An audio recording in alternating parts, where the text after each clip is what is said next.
daryeelka bulshada waxay soo qabanqaabisay shirweynaha shaqaalaha caafimaadka qaran taasoo loogu gol leeyahay in lagu baraarujiyo muhiimna u tahay wasaaradda caafimaadka si ay u hesho macluumaad badan oo muxuu ahaa bulshada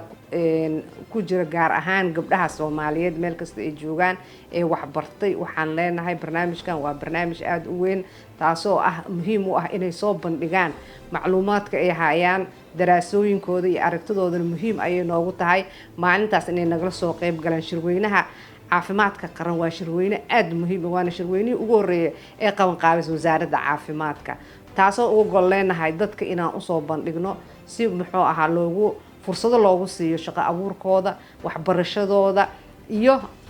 hamigooda iyo meesha uu gaarsiisan yahay daraasadoodkooda si aan ku ogaano. aad wuxuu muhiim ugu yahay waa shir laga soo wada qayb galayo dhammaan wasaaradda caafimaadka oo dhan ee qaybaheeda kala duwan oo ugu horeeya wasiirka caafimaadka iyo wasiir ku-xigeenada muxuu ahaa wasiir dowlaha dhammaan shaqaalaha agaasimayaasha qaybahooda kala duwan iyo waxaa ka soo qayb galaya dhammaan maamul goboleedyada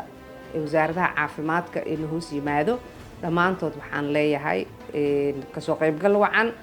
waana idinkugu hambaliyeynayaa shirweynahaas oo muhiim noo wada ah sidaan muxuu wada faa'iideysan lahayn.